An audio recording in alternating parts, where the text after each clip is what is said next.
하나님께서 만드신 피조물들은 하나님의 법칙을 잘 지켜요. 제비가 강남 갔다가 봄 되면 돌아오잖아요. 이런 법칙들을 다른 피조물들은 잘 지키는데 오직 타락한 인간들만이 유일하게 하나님의 법칙을 거부하는 악한 죄성을 가지고 있습니다. 하나님은 완벽한 섭리대로 세상을 창조했지만 인간은 피조물 중에서 유일하게 창조의 본래 목적을 잃어버린 자들이에요. 우리가 창세기부터 믿지 못하면 성경 이야기는 세상 사람들이 이야기하는 미신이나 어떤 신화 중에 하나로 전락되고 말 것이에요. 그래서 진화론자들은 창세기 1장 1절부터 믿지 않습니다. 우리 1장 1절 뭐죠? 태초에 하나님이 천지를 창조하시니라. 요즘 사람들은 무엇을 제일 많이 믿을까요? 빅뱅 이론을 믿고 있어요. 우리는 전능하신 하나님을 믿는데 얘들은 빅뱅 이론을 믿어요. 이론은 언제든지 바뀔 수 있는데 이론을 믿어요. 우연히 생명체가 생겼다는 것을 믿고 주장하고 있습니다. 왜 이 사람들이 진리인 성경을 읽고도 믿지 않을까요? 이건 하나님의 역사예요. 그 이유가 뭐냐면 하나님은 모든 자에게 창조의 신비를 가르쳐주지 않습니다. 하나님은 택하지 않은 자에게는 표면 껍데기만 보게 하시고 택한 자들에게만 진리의 실체를 보여주십니다. 우리 창세기 1장 1절 또 읽어볼까요? 태초에 하나님이 천지를 창조하시니라. 아멘. 여기 태초에는 신학자들 이렇게 해석해요. 하나님이 태초에 존재했다 그렇게 말해요. 그렇게 해석하죠? 틀린 거예요. 하나님은 영원하신 분이십니다. 우리 피조물에게는 시작도 있고 끝이 있어요. 그러나 하나님은 영원하신 분으로서 시작과 끝이 없으시는 분입니다. 태초란 말은 영원하신 하나님께서 천지를 창조하신 시작을 말해요. PPT를 보시죠. 태초는 하나님의 in the beginning이 아니라 누구? 우리 피조물의 in the beginning이에요. 이걸 기억해야 합니다. 하나님은 만물 안에 계시고 또 만물 밖에도 계십니다. 그럼 만물은 뭘까? 만물 뭘까요? 우리가 사는 지구를 포함해서 우주와 같은 시공간을 모두 포함하고 천국과 지옥과 천사 같은 영적인 존재도 만물이라고 표현해요.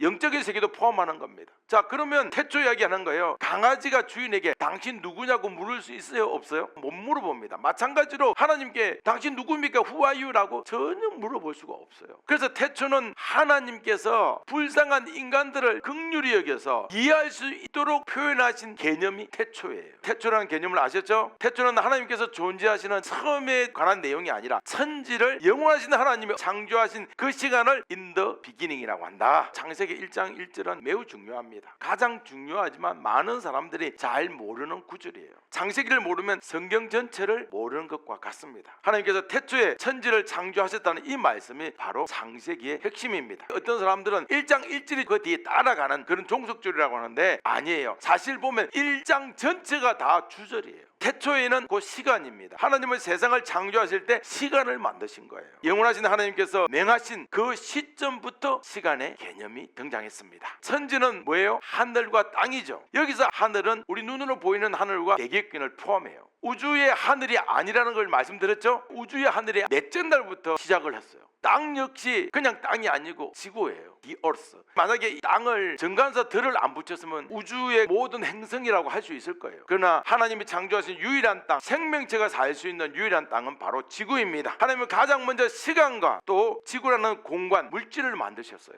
진화론자들은 지구가 별로 중요하지 않다고 생각합니다. 빅뱅으로 우연히 생긴 지구는 그다지 소중하지 않고 진화론자들은 지구에 사는 사람들은 하등한 존재 이렇게 생각을 하고 있어요. 이해가 안 되는 거예요. 말도 안 돼요. 그래서 이건 뭐냐? 진화론은 공상 과학 소설 보다 못해요. 그렇다면 하나님은 왜 지구를 가장 먼저 창조하셨을까요? 일반적인 해석은 이런 거예요. 하나님이 자신의 형상을 닮은 인간을 너무너무 사랑해서 가장 먼저 지구를 만드셨다. 여러분 좀 괜찮은 표현이죠. 충분히 인간적으로 이해가 갑니다. 그러나 하나님은 이면을 알려주고 싶은 이면. 창세기와 요한계시록은 유기적으로 연결되어 있어요. 요한계시록 21장에서 등장하는 하늘과 땅을 뭐라고 표현하죠? 새 하늘과 새 땅이라고 표현해요. 창세기 1장 1절에서 하나님이 창조하신 지구는 곧 요한계시록 21장에 나오는 새 하늘과 새 땅의 개념과 같아요. 태초의 땅은 아름다운 땅이었습니다. 그러나 인간이 하나님처럼 되고 싶은 마음에 선악과를 먹고 타락하면서 땅이 저주를 받은 거예요. 인간의 제약으로 저주받았던 땅에 요한계시록 21장에서 새하늘과 새 땅으로 변화됩니다. 그럼 왜 하나님은 우주에서 제일 먼저 지구를 만들었을까요? 이 질문은 한 두세 번 더 할 겁니다. 왜 그러냐면 구원자에 대한 기록이기 때문에. 뭐가? 성경책 자체는 구원자에 대해서 기록한 거예요. 구원자에 대한 기록이기 때문에 지구를 언급하는 이유는 누구와 관련이 있다? 구원자와 관련이 있다. 지구가 중요한 이유는 구원자인 누구와 관련이 있다? 예수님과 관련이 있다. 지구는 우연히 생겼습니까? 갑자기 뻥 뻥 없는 데서 뭐가 터져가지고 이해가 안 되는 거죠. 아무것도 없는 데서 어떻게 터졌지? 가스가 있어야 불이 터져요. 근데 아무것도 없는 데서 뭐가 뻥 터졌다는 것은 전부 다 지어낸 가설. 지구는 우연히 생겼거나 빅뱅으로 생긴 것이 아닙니다. 지구는 전능하신 하나님의 완벽한 섭리 가운데 창조되었습니다. 자, 그러면 하나님께서 지구를 가장 먼저 만드신 이유는 예수님이 지구에서 구원자로서 오실 것을 미리 아시고 지구를 가장 먼저 만드셨습니다. 하나님이 사랑해서 창조하신 땅, 유일한 땅 지구 어떻게 됐어요? 인간의 타락으로 물론 저주는 받았어요. 하지만 예수님의 위대하신 구원 사역으로 인해서 완벽하게 회복될 새 하늘과 새 땅이 바로 지구예요. 예수님이 지구에서 행하시는 사역이 무엇보다 중요합니다. 예수님 지구에 내려와서 죄인을 살리신다는 내용이 핵심이에요. 예수님이 지구에서 사역하지 않으면 창세기 1장 1절 기록될 필요도 없는 겁니다. 예수님은 태초에 지구가 창조될 때 이미 지구에 내려와서 예수님의 화목시기 30년, 속죄시기 3년을 보내실 것을 이미 계획을 하셨어요.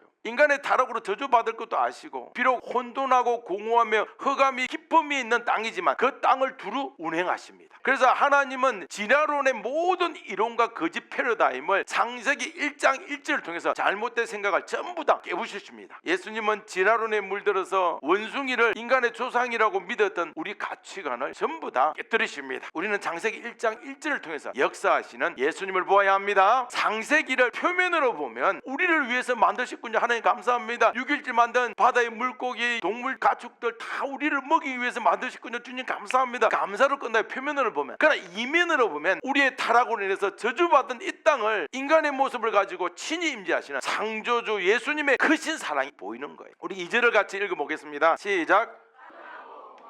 흑암이 깊음 위에 있고 하나님의 영은 수면 위에 운행하시니라. 아멘. 여기 땅이 혼돈하다, 홈레스, 형태가 없다, 이런 상태예요. 공허는 아무것도 없어서 텅 빈 상태다. 그러니까 땅이 혼돈하고 공허하다는 말은 땅이 어떤 형상을 갖추고 있지 않는 채 우리가 볼 때는 무질서하지만 여기서 무질서하는 것은 나무라든지 뭔가 없었다는 거예요. 땅이 하나님에 의해 창조되었지만 아직 어떠한 정리도 되지 않은 채 있다, 이런 뜻이에요. 이건 인간의 표현이에요. 무질서한 상태였다. 그럼 줄을 안 서고 있었나? 그런 게 아니에요. 나무나 인간의 살기에 모든 것이 구비되어 있지 않고 흙과 물로만 되어 있었다 하는 거예요. 여기서 보니까 흑암이 깊음 위에 있다. 이것은 빛이 없는 암흑을 뜻해요. 흑암이 깊음 위에 있고, 흑암이 깊음 위에 있는 게 뭐지? 아주 어두웠다. 빛 하나 없는 어둠이었다. 하나님께서 지구를 만드셨지만 아직 정리가 되지 않은 상태를 뜻하고 있어요. 하나님의 영은 형태를 갖추지 못해서 아무 정리가 되지 않는 무질서한 땅에서 계속 수면에 운행하셨어요. 그러니까 초기의 지구는 땅이 있고 그 위에 물로 덮었다는 거죠. 그럼 이미 뭐가 있었다는 거죠? 물이 있었다는 거죠. 하나님께서는 우주에서 떠도는 운석을 막아주죠. 그럼 뭘 창조하셨죠? 자기장을 창조하신 거예요. 성경은 자기장이 안 나와요. 이건 구원하고 별로 관련이 없기 때문에 안 나오는 거예요. 태양계의 수많은 운석들 중에서 학교 운동장만한 거 떨어져도 있잖아요. 수천 개의 핵폭탄보다 무섭다고 그래요. 그러면 오늘날 지구에 사는 우리들이 평안한 이유는 뭐죠? 하나님의 완벽한 보호하심. 달 PPT를 보시죠. 달을 사진으로 찍었어요. 어때요? 달 표면이 거칠거칠하고 울퉁불퉁하죠. 왜 그러냐 하면 운석이 부딪혀서 그래요. 달이 우리가 볼 때는 왜 이렇게 빛나냐? 태양을 반사해서 우리에게 비추는 거예요. 그 다음에 또 보시죠. 이게 지구예요. 하나님의 전능하신 분이 아니라면 지구의 외형과 내부를 완벽하게 다스릴 수 없어요. 지구는 이것만 딸랑 있는 거 아니에요. 들어가 보면 내획 몇 도냐면 온도가 4300도예요. 우리 지구 안쪽에. 그래서 무슨 발전소도 있다? 지열 발전소도 있는 거예요. 만물을 창조하신 분이 전능하지 않았다면 지구는 진작에 멸망했어요. 전능한 분께서 세상을 창조하시고 다스리기 때문에 지구는 하나님이 정하신 날까지 절대로 사라지거나 멸망하지 않습니다.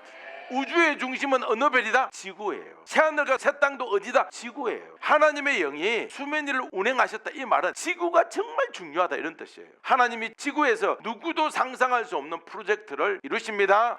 그러나 하나님의 기쁘신 뜻이 표면 위에서, 우리가 살고 있는 이 땅 위에서 역사가 일어납니다. 예수님은 타락한 인간의 죄악으로 말미암아 창조주를 잊어버린 지구에 임하셨어요. 인간은 진리가 무엇인지 모르는, 이전에 나오는 것처럼 진리가 무엇인지 모르는 이 혼돈 속에서 갈 바를 알지 못하고 방황했어요. 창조주 예수님께 영광 돌리는 인간의 목적을 상실한 채 무질서 속에서 비참하게 죽어간 거예요. 예수님이 초림하실 때 인간은 하나님을 전혀 알지 못하는 흑암의 기쁨 속에서 빠져서 허우적대고 있었어요. 예수님은 인간이 하나님을 완벽히 잊어버렸을 때 그때 예수님이 오신 거예요. 어둠이 예수님의 사역을 방해할 수 없었습니다. 인간의 방해라는 이 흑암이 온 유대 땅을 운행하시는 예수님의 은혜의 물결을 막을 수가 없었습니다. 예수님은 인간들이 가장 악할 때 지구를 운행하셨지만 인간의 사악함이 예수님의 택한 자들에 대한 사랑을 무너뜨릴 수가 없었습니다. 갑자기 창세기 1장 2절 말씀이 눈에 보이시죠? 그런 거예요. 인간은 육, 정, 영이 다 타락했기에 입에서 나오는 말이 좋지 않아요.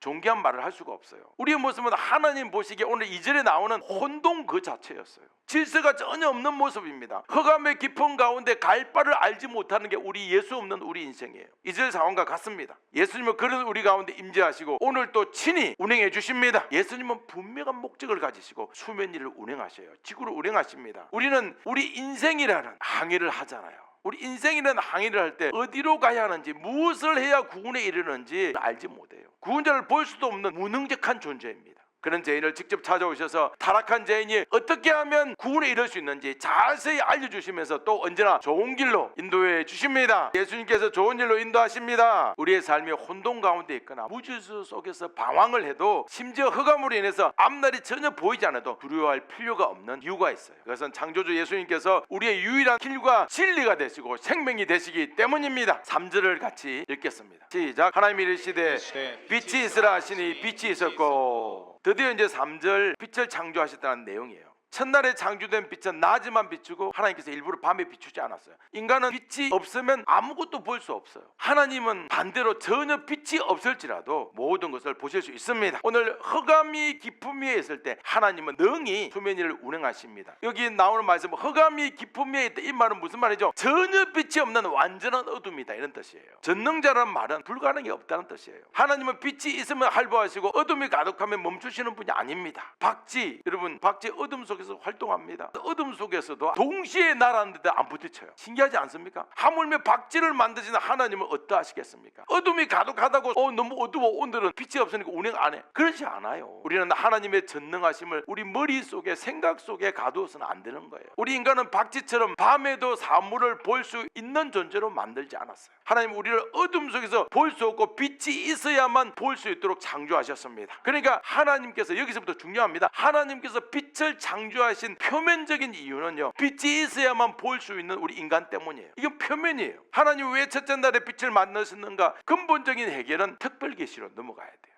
특별계시가 누구죠? 예수님이에요. 예수님을 보면 숨겨진 이면을 비로소 이해할 수 있는데요, 1장 3절은 빛을 통해서 예수님의 캐릭터를 설명해요. 빛은 어둠 속에서 사물을 볼 수 있도록 만들잖아요. 사람의 눈은 빛이 없으면 전혀 볼 수 없고 빛이 있어야 분간하도록 만들어졌어요. 우리가 자다가 깨면 불이 밝다가 끄면 아무것도 안 보이다가도 좀 눈 감았다 있으면 좀 보이잖아요. 어느 정도 빛이 들어오기 때문에 보이는 거예요. 그래서 우리가 사물을 보기 위해서는 뭐가 필요하다? 빛이 필요하다. 하나님이 첫째 날 우리를 위해 빛을 만드셨다. 와, 좋으신 주님이다. 이건 표면이에요. 이면이 있다는 거죠. 그 이면에는 빛으로 오실 예수님에 대한 중요한 진리가 담겨져 있습니다. 예수님은 빛이라는 캐릭터로 자신을 표현하는데요, 빛은 인간의 어둠을 드러내고 우리로 하여금 보지 못하는 것을 보도록 만듭니다. 이게 표면입니다. 자, 그러면 지금부터 이게 중요해요. 빛은 우리가 생각할 때, 야, 우리가 볼 수 있도록 빛을 주셔서 너무 감사합니다. 이게 표면이고, 인간은 사물을 보기 위해서 반드시 빛이 필요합니다. 이 표면이고, 마찬가지로 우리의 타락한 죄악을 보기 위해서는 빛으로 오신 예수님이 반드시 필요합니다. 이게 이면이에요. 오늘 이걸 이해하셔야 합니다. 할렐루야. 하나님은 우리 인간을 박쥐처럼 음파로 가는 존재로 창조하지 않으시고 우리를 반드시 빛이 필요한 존재로 만드셨어요. 왜냐하면 빛 대신 예수님으로 우리 죄악을 보고 주님 앞에 엎드리는 인간으로 만들기 위함입니다. 이게 바로 예수님의 사랑입니다. 할렐루야. 4절을 보겠습니다. 시작. 빛이 하나님 보시기에 좋았더라. 하나님 빛과 어둠을 나누사. 아멘. 3절에 나오지 않는 어두움이 갑자기 등장합니다. 어두움은 왜 예수님 어둠이 있으라 이렇게 말하지 않지?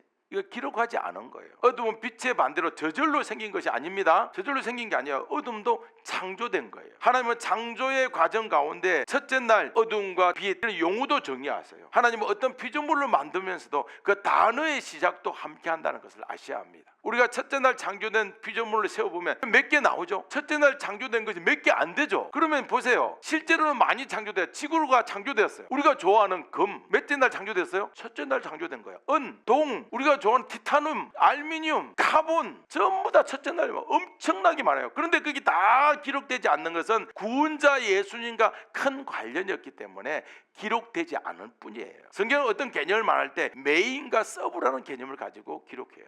구원자 예수님에 관련된 피조물이 성경의 메인으로 등장하는 거예요. 생각해보세요. 창세기를 읽다 보면 창조됐다는 표현을 안 해요. 그런데 금 이야기도 등장은 합니다. 그러나 성경의 메인이 아니에요. 나머지 피조물들은 메인을 위해서 존재하는 서브에 불과합니다. 어떻게 보면 빛의 반대 개념으로 구원자이신 예수님과 상관이 없는 서브에 불과하기 때문에 창조된 것이 기록이 없는 거예요. 이해하셔야 합니다. 그래서 지구와 빛을 메인으로 삼으셨어요. 우리 인간은 빛을 대단하게 여겨서 본능적으로 빛을 섬기려고 하는 본능이 있습니다. 빛은 창조주가 아니에요. 빛도 하나님 만드신 뭐다? 피조물이다. 그래서 우리는 빛 대신 주, 빛 대신 주 이런 찬양을 말해요. 근데 돌멩이 대신 주, 짱돌 대신 주 이렇게 하면 빛 대신 주는 좀 고귀해 보이는데 짱돌 대신 주님 그러면 모독가는 이런 뜻이잖아요. 빛이나 짱돌이나 돌멩이나 똑같은 피조물이에요. 따라서 빛 대신 하나님이라고, 주님은 나에게 빛 대신 하나님이십니다. 의미도 모르고 빛이 좋아하고 빛 대신 하나님이라고 하면 하나님을 모독하는 거예요. 우리는 하나님께서 빛으로 오셨다고 자랑해서도 안 돼요. 의미를 알고 해야 합니다. 하나님은 우리가 보기에 매우 신비롭고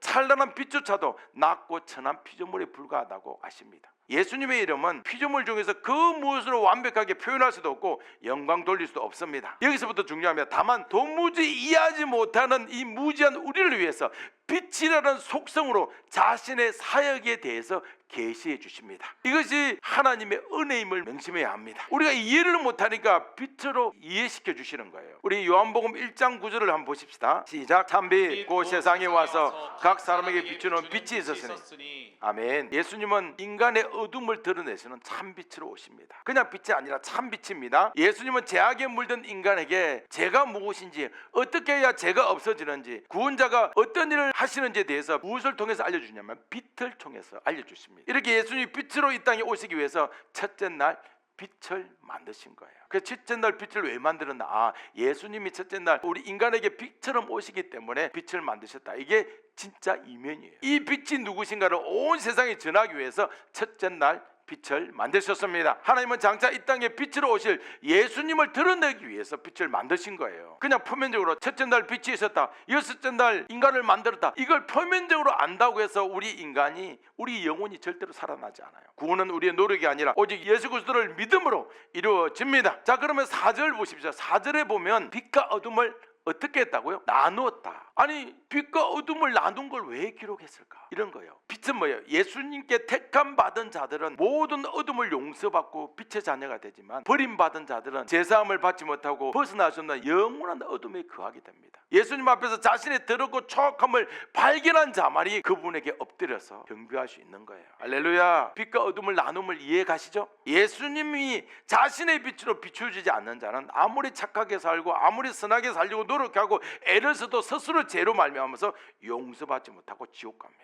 여러분들은 빛과 어둠을 나누는 표면 아닌 표면과 이면을 정확하게 이해가 됐습니다. 이처럼 우리가 창세기 1장을, 창세기 전체를 예수님으로 창세기를 읽지 않으면 구원에 이를 수가 없는 거예요. 자, 여러분 5절을 같이 또 읽어봅니다. 시작. 하나님이 이 빛을 낮이라 부르시고 어둠을 밤이라 부르시니라. 저녁이 되고 아침이 되는 이는 첫째 날이니라. 아멘. 지구는 창조된 첫날부터 자전을 했다 안 했다? 했다. 아멘. 자전을 했어요. 하나님은 태양이 없어도 능히 지구가 자전할 수 있는 전능하신 분이에요. 저녁이 되고 아침이 되면서 하루라는 날, 데이라는 개념이 등장했어요. 하루는 몇 시간? 24시간이에요. 태초의 하루도 24시간, 일주일 내내 7일 동안 그 날도, 창조의 일주일도 하루하루는 24시간, 지금도 24시간이에요. 여기에 진화론자들은 시비를 걸고 태클을 걸어요. 그러나 진화론자들이 많이 주장을 하지만 그들의 논쟁은 무의미합니다. 여러분, 진화론자들을, 과학자들은 우주에 뭐가 있다 모르면 아마 그거일 것이다, 그래 이름을 만들어갖고 그거 써요. 뭔가 이상한 에너지가 있다, 이거 모르니까 어두우니까 암흑물질이다, 뭐 이런 말을 만들어갖고 암흑물질이 있는 것처럼 해요. 봤어? 아무도 못 봤어. 있을 것이다 추측만 해요. 근데 이 지구를 만드신 분이 있을 것이다, 이거는 생각하지 않아요. 이거는 폭발로 이루어졌어, 확실하게 믿고 있어요. 참 우리 인간은 사탄에 붙잡혔다는 것이 확실해요. 하루라는 시간은 태양이라는 피조물에 의해서 만들어진 것이 아니고 시간의 주인이신 예수를 통해서 결정되었습니다. 하나님은 시간의 개념을 만들어서 우리에게 선물로 주셨습니다. 우리가 시간을 소유한다. 시간을 소유한다는 말은 어떤 의미를 가지고 있을까요? 우리나라는 일본에서 독립할 때까지는 우리나라 시간이 없었어요. 일본 시간을 갖고 지금도 우리나라는 일본 동경 시간을 똑같이 사용하고 있습니다. 좀 충격적이죠? 과거는 왕이 다스린 때 시간은 백성의 것이 아니라 왕의 것이었어요. 세종대왕이 1년 차다. 세종 1년. 성종대왕이 1년이다. 성종 1년. 누가 왕이 되냐에 따라서 그때부터 시간이 새롭게 바뀌었어요. 어느 날 연도를 계산할 때 예수님을 기준으로 BC와 AD를 계산하잖아요. 자, 그러면 올해가 몇 년이죠? 2026년. 그 2026년을 해석하면 이러죠. 예수님이 오시고 난 뒤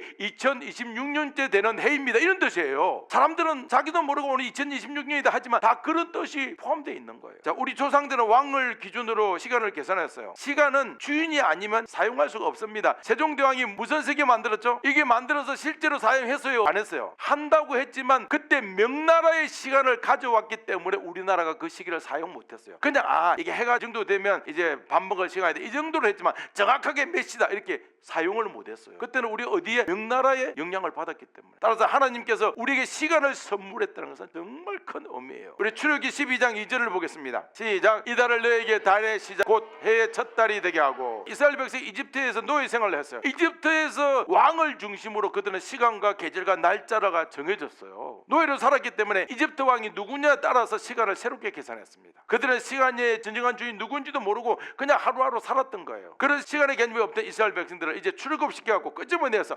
이스라엘 백성들에게 갑자기 날의 개념을 바꿔줘요. 유월절을 지키라고 하시면서 새롭게 달의 시작과 해의 첫 달을 알려주는 거예요. 그래서 그들에게 1월 1일은 유월절 날이 1월 1일이에요. 하나님은 왜 새롭게 해와 달의 시작을 가르쳐 주냐 하면, 해와 달, 여기서 단순히 해와 달이라고 해서 하늘에 있는 sun, moon이 아니고 해, year, 그죠? month. 이건 뭐냐 하면 두 가지 의미가 있는데, 현재 다스리는 왕이 누구신가, 정치적 의미고, 또 하나는 당시의 종교적 의미예요. 어떤 종교를 믿고 있느냐, 이거죠. 그 당시에 이스라엘 백성들 이집트에 살 때 파라오가 정한 날짜대로 살아야 했어요. 정치적 날짜, 종교적 날짜가 있었습니다. 이스라엘 백성들이 이집트에서 남았어도 만약에 달과 해를 바꾸지 않으면 여전히 어디 걸 사용하는 거죠? 이집트의 정치적 날짜와 이집트의 종교적 날짜를 사용해야 되는 거예요. 여전히 지배를 받고 있는 거예요. 정치적으로는 이집트 노예이고 종교적으로는 파라오가 정한 날짜에 제사를 드려야 했어요. 이집트로부터 완전 분리시키기 위해서 제일 먼저 해와 달을 정해주신 거예요. 하나님께서 이스라엘 백성들의 시간을 정하셨다는 말은 무슨 말이냐면, 하나님께서 그들의 주인이 되어 주셨다는 거예요. 할렐루야. 여러분의 시간은 누구의 것입니까? 예수님의 것입니다. 여러분, 우리 인간의 시간은 그냥 살다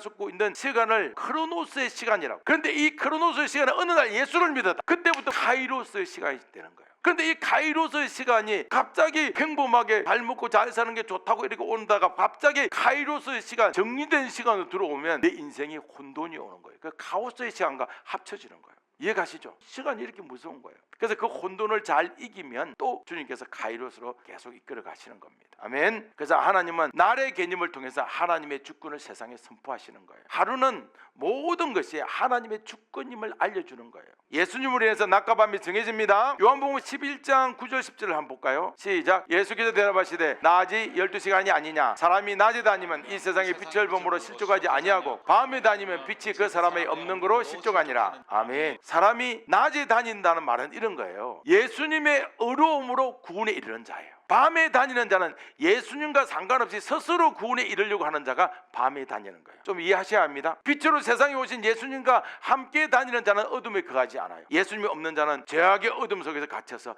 죽을 때까지 헤어나지 못하는 거예요. 밤에 다니는 사람은 왜 실족합니까? 여기서 실족한다는 말은 구원에 이르지 못한다는 말이에요. 빛 대신 예수님이 없는 자, 구원자이신 예수님을 믿지 않는 자는 스스로의 죄악으로 어디 갑니까? 지옥에 가는 거예요. 그러나 빛으로 오신 예수님을 보는 자, 예수님께 죄를 고백하고 제사함을 얻는 자, 제사함을 받는 자는 인간의 어려움이 아니라 누구의 어려움? 예수님의 완전한 어려움으로 말미암아서 낮에 다니기 때문에 영원한 날에서 진짜 신랑과 함께 영생의 복을 누립니다. 천국은 어둠이 없어요. 밤이 없어요. 천국은 신랑 대신 예수님과 함께 있기 때문에 영원히 낮입니다. 예수님을 믿는 자에게 더 이상 밤이란 없습니다. 세상에서 유일하신 구원자의 빛 대신 예수님을 보는 자는 어둠은 그 어떤 힘도 미치지 못합니다. 아멘. 그래서 오늘이라는 하루는 아주 중요합니다. 그래서 사람들 시간을 아껴서 쓰고 그렇게 살지만 아무리 시간 아껴 써도 예수님 모르면 그 모든 수고와 노력은 헛수고일 뿐입니다. 그렇다면 우리에게 하루는 어떤 의미입니까? 하나님 우리에게 하루를 허락하셨어요. 하나님 우리에게 하루라는 소중한 선물을 주셨지만 우리는 그냥 오늘 하루 1년 365일 중에 그냥 그런 날이야 이렇게 생각할 때도 있잖아요. 그러나 하루는 하나님의 주권과 관련이 있어요. 우리는 하나님이 허락하지 않으면 하루를 시작할 수 없습니다. 우리가 오늘 눈을 감는다고 해서 내일 정확하게 눈을 뜬다는 확실한 보장은 없는 거예요. 그냥 살다 보니까 오늘 몸이 건강하니까